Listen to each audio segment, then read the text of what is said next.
My mom cheated on my dad and tried to pay me $1,000 not to rat her out, but I told anyway. In my view, my mom and dad always had a perfect relationship. My dad would take her out almost every weekend, treated her like a queen, did all the household chores even though he was the sole breadwinner, and even cooked. My mom truly had the life of a princess. However, my mom was always more indifferent. She showed love too, but not to the extent my dad did. I thought it was just her way, not that she didn't love him. But now, I realize I'm going to college near my parents' house, so I still live there. One day, heading to college, I realized I forgot my lab entry card and went back home to get it. I was already at college at this point, so it was about an hour to go and another to come back. When I arrived, I noticed a different car in our garage, but my mom often needs help with household maintenance, so I didn't pay much attention to it. I entered quietly and tried to find the entry card, but couldn't.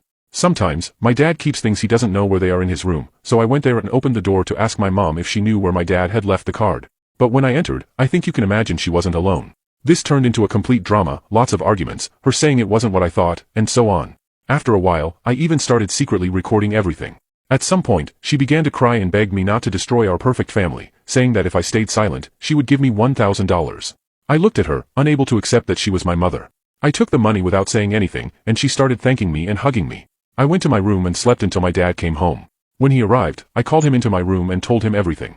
As you can probably imagine, things are not going well. My mom is ironically calling me a traitor, my dad is kicking her out of the house, and he's thanking me for telling the truth. Now, half of my family is texting me, saying I was wrong to tell my dad after taking the money, but honestly, I don't care anymore. You can now check if there's a part 2 by pressing share and more. I went through my boyfriend's messages, and I wish I never did. My husband has said, in the context of just letting life be instead of getting to the bottom of everything, that a person should be careful of how deeply they seek for answers because they might find a whole lot more than they bargained for. In my case, he was right. 4 years into our dating relationship, he began acting secretive. He made sure to log out of his email while looking over his shoulder just to make sure I wasn't in the room. He excused himself for odd reasons during the day and night, and it seemed disingenuous the way he fidgeted when I asked where he was going. He made lame excuses like, oh it's my mom or oh it's my sister. He took a few phone calls away from our shared spaces. It was very strange. Sudden behavior over the course of a few weeks or so. It hurt me so much. I thought for sure he was having an affair because he seemed so much more giddy than normal. I was heartbroken. I cried a lot, seething, ruminating, lamenting grief of loss in this cruel world. Journal pages filled. How could this have happened? What did I do to deserve this treatment? Why isn't he man enough to tell me himself? My insecurities and hurt feelings got the best of me, and I did the unthinkable. I went through his email to confirm my suspicions when I got the chance. He had left a window open on his computer before he went out to the store for a few minutes. I still remember what he said that day, "Bye, I love you. I'll be back," and oh man, I felt so guilty doing it. But I had worked myself up to soap opera level proportions of madness that I had to see the betrayal with my own eyes. And what I found broke my heart in another way. I blew the best upcoming surprise of my life. All of his secrecy and giddiness was a means to planning his version of the perfect night to propose marriage to me. Everything made sense. He hid his emails from me because there were purchase orders for rings and inquiries into different venue options. There were excursions during the day to shop for a custom ring. He quickly left the room when phone calls rang in my presence because he was talking to vendors and didn't want to spoil the surprise. There was an excursion at night for a couple of hours from which he returned happy and almost nerve forever thinking he could cheat. I was an even bigger loser for going through his email. But the biggest loss to me was that I ruined the biggest surprise for myself that happens once in a lifetime if a person is lucky.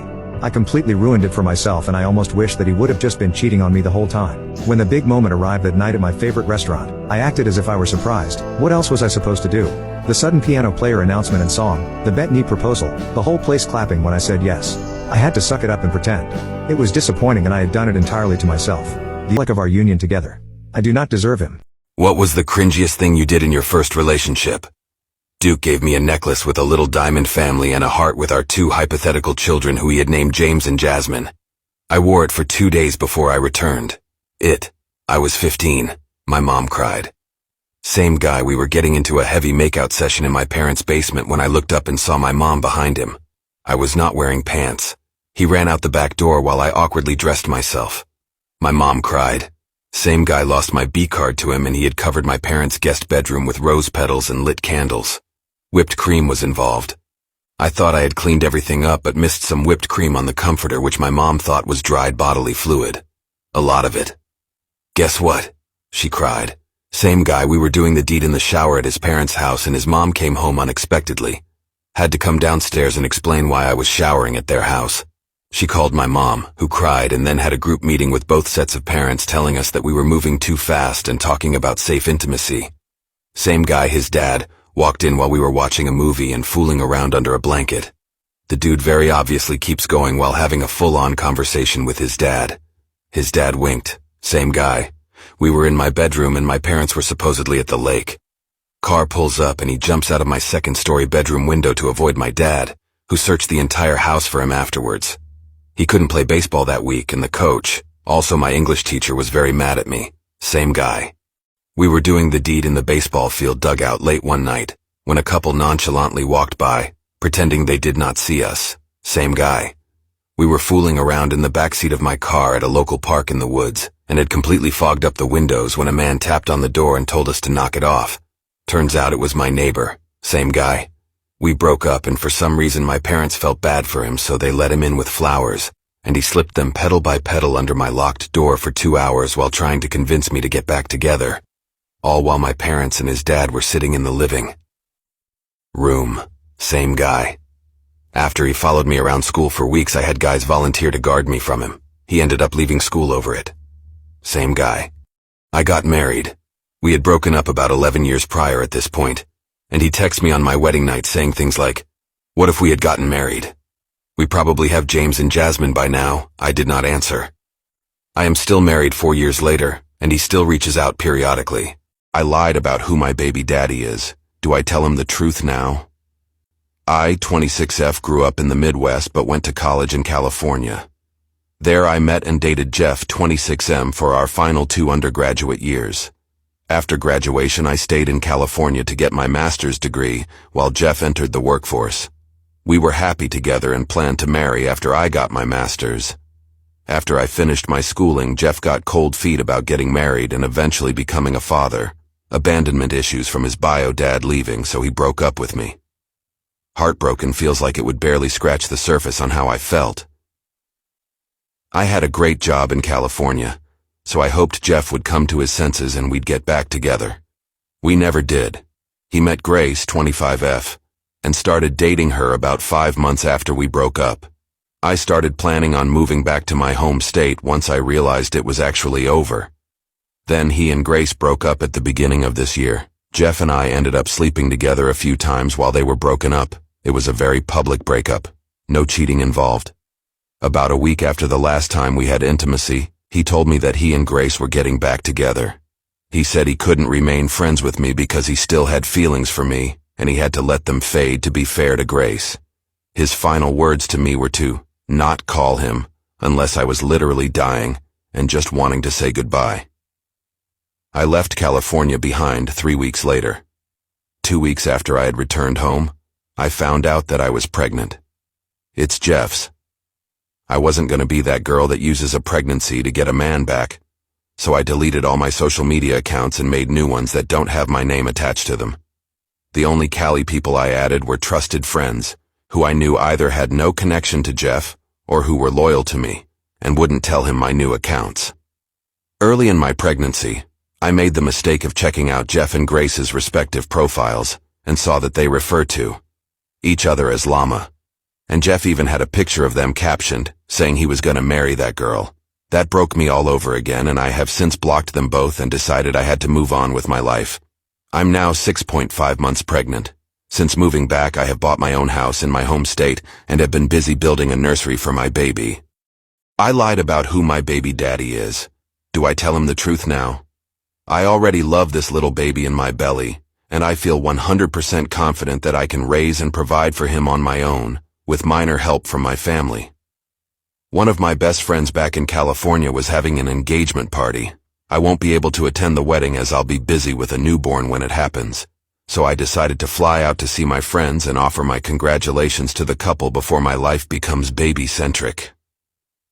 I got into town on Thursday and honestly had a blast seeing all my friends yesterday, even though it's only been about 6 months since I last saw them. They were all respectful of my wishes, not to take pictures of me below the chest. They did post some pictures of me online, but from the angles it just looks like I gained some weight on my face. Nothing that would give away my pregnancy. It's a couple days before my flight back home, and the friend that I'm staying with suggested we go to the store because she wanted to get a scrapbook for our engaged friend. So we went to the store, and as we were getting ready to leave, I saw Jeff's cousin Tanya, 22-ish, walk in. I talked to her several times at Jeff's family gatherings over the years, but we never really got along. She was always a bit too gossipy for me to like her. So of course she was the last person I wanted to see. The first thing she did was loudly announce that I was pregnant, as if everyone in the store couldn't tell, just by looking at me. Then she starts grilling me, asking if Jeff knows. I said no, and that he doesn't need to know as it's not his. That was a lie, obviously, but I didn't want to open a can of worms. Tanya then tells me with how big my belly is that I'm far along and asks how I could move on so quickly. I told her that Jeff and I broke up a long time ago.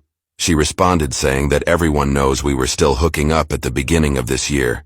I did not know that was common knowledge. I figured Jeff would have kept his mouth shut about that. Anyway, I lied and told her I already had a new boyfriend and was 5 months pregnant. She seemed to accept that and awkwardly congratulated me. My friend and I paid for her stuff and left immediately after that. I prayed that would be the end of it. Like I said, Tanya is a gossip, so of course she went and ran her mouth about seeing me pregnant just a few hours later. Now a bunch of my friends have messaged me saying that Jeff is blowing up their inboxes trying to reach me. None of them have told him my new number or social media, so he has no way of reaching me himself. My flight back home isn't for another 2 days, and I'm freaking out. Some of my friends say I should just tell him the truth now that he knows I'm pregnant. I still say I can get by pretending it's someone else's, and that I'm not far enough along for it to be his. I honestly just want to ignore him and go back home. However, I'm having some doubts that that's the right choice. I'm in a nightmarish divorce process because I need to protect my daughter from my spineless husband and his fanatical Pentecostal family. I'm currently locked in a battle with my soon-to-be ex-husband over our differences on how we both want our daughter to be raised. When my husband and I first started dating, I learned that he grew up in a very religious Pentecostal family. He shared stories about strange things he'd seen at tent revivals, people claiming they were healing others from demons, speaking in tongues, etc. He emphasized that he was not nearly as religious as his family. It seems like he's been downplaying his faith for years and misleading me. In our relationship, my husband often placated his Pentecostal family's desires, such as their push for me to convert and our wedding being a highly religious event. Post our daughter's birth, his parents' controlling nature escalated, expressing desires to homeschool her and questioning my capabilities as a mother. I noticed my husband was torn between our life and his parents' demands while still insisting he isn't religious, and it's to maintain the peace. After many discussions, we compromised by enrolling our daughter in a Pentecostal private school. I wanted to make sure I could enable open-minded thinking at home, and received my husband's assurance to prioritize our relationship and our daughter's best interest over appeasing his parents, and he agreed that we could change schools if needed. She was enrolled in this school for the last 2 years, and over that span of time, everything has gotten worse. Anytime I talk to him about my concerns, he deflects. She talked to me over this time about the concept of hell, and asked me if I thought her grandfather, my dad, who died about a year ago from esophageal cancer, was there. I witnessed her waving her arms slowly in the air, head bowed to the floor, moving and swaying to music when watching TV sometimes. About a month ago, before Easter break, I'd had enough. I took her out of the school without even telling my husband because he has absolutely no sense of urgency and immediately shuts down the topic. When he got home, he was furious and screamed at me. He tried to tell me how much of a nightmare public schools can be and that one of the teachers at the private school, who is friends with his mother, would be telling her everything, etc. He stormed out to spend Easter weekend with his parents, leaving us in silence for nearly 2 weeks. I'm in a nightmarish divorce process because I need to protect my daughter from my spineless husband and his fanatical Pentecostal family. In his absence, an elderly man I don't know at all visited our home twice. Claiming concern for my daughter's safety, he inappropriately referenced my anxiety disorder and my psychiatrist's name, known only to my husband and presumably his parents. I called the police. I noticed substantial withdrawals from our joint bank account. I promptly transferred the remaining money into a private savings account and left our home with our daughter for the safety of my brother's house, several hours away. I started engaging with a divorce attorney, exploring the process of filing for divorce and a custody order. After nearly 2 weeks of no contact, my husband called accusing me of taking his daughter away. His mother, audibly yelling in the background, attacked my anxiety disorder, referencing me as Miss Clonopin and not wanting me to drag her granddaughter to hell with you, claiming grandparent rights, etc. I told him I thought it was best we engage going forward through our lawyers, and I hung up. This ordeal has been an absolute nightmare. After filing a petition, Any negotiations for a settlement have quickly reached an impasse to the point where I don't see how we wouldn't eventually go to court. My brother has been helping me with legal costs, and he suspects things are being drawn out to try to bleed me dry financially, because my husband makes a lot more money than I do. The negotiations reach an impasse because of their aggressive claims against me. They allege that I'm making up stories about the intimidation from the older man, though I'm telling the truth. They're also arguing that by pulling our daughter out of the Pentecostal school and refusing to allow her to interact with her grandparents, removed her from a stable environment and thrust her into an unfamiliar one. Accusing me of secular bias, insisting that my actions were damaging to our daughter's mental and emotional well-being, that I was depriving her of her faith community, and that I was causing unnecessary confusion and anxiety by uprooting everything she had known and taking her hours away from her main family and friends at school. They're also claiming that I was actively ignoring my husband's attempts to make contact, despite him not actually making any attempts outside of that one phone call he made. My lawyer says they're trying to exploit the court's usual preference for maintaining stability in a child's life, and they want me to feel a sense of hopelessness, so that I cave in to compromise. My brother thinks it's good to go to court, because he said a lot of this bull poop on their end will be exposed. What's your greatest achievement under the sheets? To me, Emily and I are both the best relationship in the ultimate gaming duo. We're like peanut butter and chocolate. That's what we call each other since she's Blasian and I'm black. We're obsessed with Guitar Hero and we go crazy for what feels like ours. But there's this one song, man. You guys know it too. Through the Fire and the Flames. It's like the Everest of Guitar Hero, and we've been struggling to conquer it. So one night, we're chilling in our cozy gaming den, eyes glued to the screen. Emily, with that mischievous smile of hers, drops a bombshell. She leans in, all secretive-like, and goes, "Hey babe, I'll give you head and let you finish in me and a special treat if you can beat through the fire and the flames and turn off the game." I'm all ears now, my heart's racing. Reward? What kind of reward? I ask, trying to act cool even though my mind's on fire. Emily's grin widens and she whispers, "Tabs chocolates, bro, you know, the ones on TikTok that supposedly spice things up." Damn, my jaw practically dropped to my ass. Tabs chocolates? This just got hella interesting. Feeling determined and horny all at once, I lock eyes with Emily and say, "You're on, babe. If I conquer that beast of a song, you better be ready to unleash that chocolate magic, girl." We grab our trusty plastic guitars, fingers twitching with anticipation. The song starts, and we dive into the virtual world of rock and roll. Notes fly by like a freaking hurricane. But we're in sync, zoned in, and ready to slay this beast. Attempt after attempt, we push ourselves to the limit. Fingers cramp, sweat drips, and frustration mounts. But we refuse to give up. We're in this together, driven by the promise of the ultimate reward. Then it happens, on that one epic run, the stars align, and we freaking nail it. The crowd goes wild, and we high-five like we just won the World Cup. We did it, man. Breathing heavy and grinning like a couple of mad geniuses. Emily grabs my hand and leads me to our bedroom. She pulls out a secret stash of Tabs chocolates from this black and gold box with gold foiling, and it's game time. We pop those chocolate delights into our mouths, savoring the rich, velvety taste. Instantly, a rush courses through us, intensifying our desires like never before. It's like our bodies have been electrified, ready to take things to a whole new level. Inspired by the rhythm of the song that we just conquered, we decide to take it up a notch. We sync our movements, our thrusts, to the beat of Through the Fire and the Flames. It's an insane idea, but we're fueled by the passion and the energy of the moment. As the song blares from the speakers, our bodies move in perfect harmony, riding the waves of pleasure and matching the beat. It's a mind-blowing experience, the ultimate fusion of music, gaming, and our deepest desires. The Tabs chocolates have enhanced our drive, intensifying every sensation. "You really said that? Get out." My girl asked that we open our relationship, and I just pointed her to the door. Was it too much? I strongly believe that in a monogamous relationship, when someone asks to open it, well, it is because that person saw something else out there and is ready to try it, instead of working in the relationship. Basically is blindsiding her partner.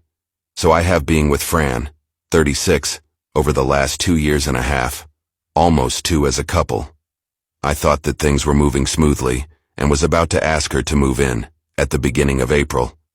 But lately she was acting rather distant. So I decided to wait a little and watch.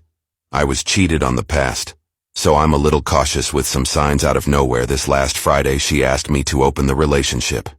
She gave me all her big speech, and when she ended her presentation I asked her if she has someone in mind, because it's not like we decided today and basically going out with other persons tomorrow. Basically I trick her in to tell me what I already knew, and yes, she has someone in mind, which means, to me, that either she already did it, or she has all set up. So I got up, walk around the apartment while she was trying to sell that this could be good for both us and our relationship. By the time she ended talking, I hand her one of my sport bags with all her stuff in it, and tell her to left the spare key over the table on her way out, that we are done and she knows why. Then I went to the couch and turned on the TV, just trying to look and save face. She was speechless for a while, about to cry. But before she couldn't say something, I told her that I didn't want to talk about anything and she should leave. As soon as she left I felt like crap.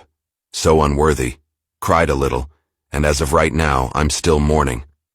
My phone has gone almost nuclear with all the calls and texts I received from friends of both sides about my extreme reaction over her simple request. Don't know what she told them. So now I'm sitting wondering if I really went overboard, and at the same time fighting the urge to run back to her, because deep inside even knowing my feelings for her are still there. The trust is gone, and I'm not going to spend all my time watching her movements. Is not healthy, maybe in time, really don't know. Before anyone pointed out, yes I know, my reaction is pure reflection of me, not what she did or was about to do or could do. So, did I go overboard?